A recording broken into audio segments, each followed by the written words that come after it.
Good afternoon, ladies and gentlemen. Good afternoon. Can I ask, show of hands, how many of you here have got a wristwatch? Okay, quite a lot of you.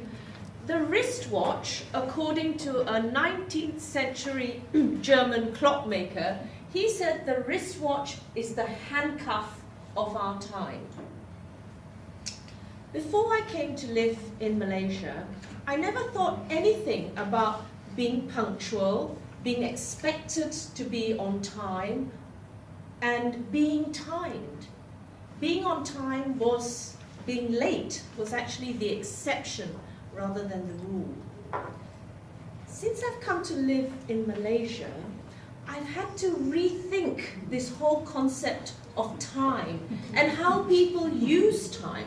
Seriously, because it is a very elastic concept here. It's not a criticism, it's just a point of observation. I did my first piece of writing in 2009 for Eureka. I went to do my interview. It was a horrible rainy day, and the person I was interviewing was half an hour late. He will remain nameless. He came bounding into the meeting and said, "Oh, sorry, I've been here all the time. I didn't realize. I was expecting you to be half an hour late because of the rain." My point to you is, why do we tolerate impunctuality and poor timeliness? I would like to persuade you today that we don't have to put up with it. But I'm going to do a bit of history first. In the 18th and 19th century, during the time of the Industrial Revolution in the Western Hemisphere, this is when the whole concept of time and time management came to the fore. People talked about efficiency, they talked about morality of time. Time, it is important because it's the right thing to do. And for factories, it was the right thing to do because you could produce more when you were on time.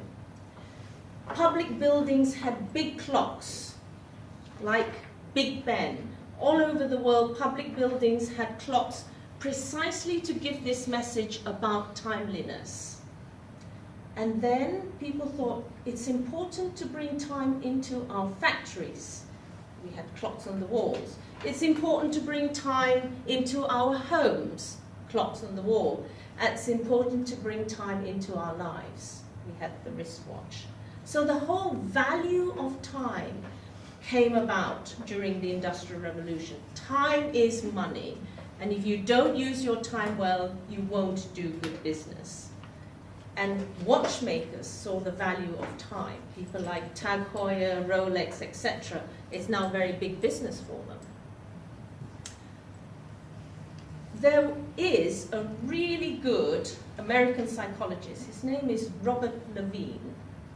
He talks about the geography of time. I don't know if any of you have read this, but I do recommend it very highly.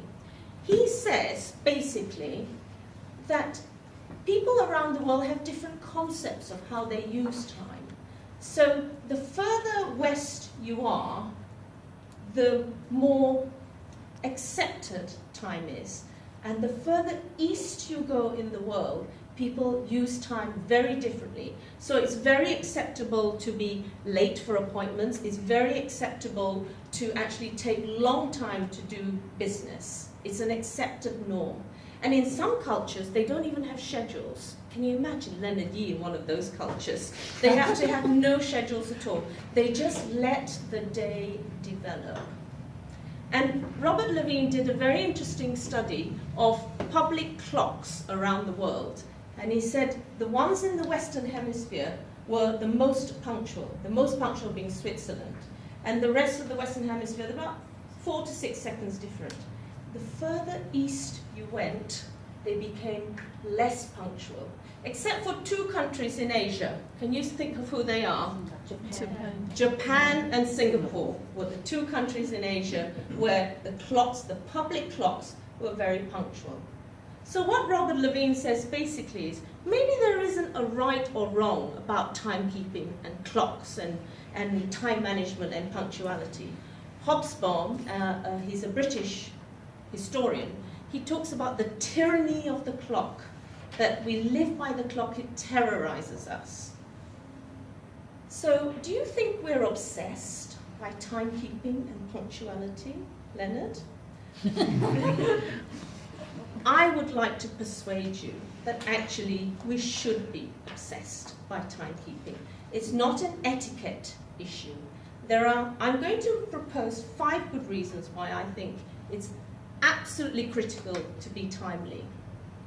The first one is, if you are on time, it shows that you're in control of your life. It's not the rain in control of your life. It's not the traffic in control of your life, but you are, because you manage your time. If you're on time, it shows that you're competent. If you're on time, it shows you know what you're doing, because you say you're going to be somewhere, and therefore you are. I had a boss, my first boss, and her name was Elizabeth Al-Khalifa, and she used to say to me, Tiggy, people who are repeatedly late are liars, plain and simple, because if they can't be where they said they're going to be, then they can't be trusted to do anything. So I used to say, oh yes, okay, I'll be on time. And the fourth reason I would say is that if you're on time, you value other people and you respect that they have busy lives as well. And lastly, if you're on time, you value yourself. Because my argument is, if you're not, I think not being timely is actually quite risky and self-destructive. So, timeliness, ladies and gentlemen, I would like to persuade you, is not a skill to be learned. I think it's a given. Because if you waste time, you waste life. Thank you.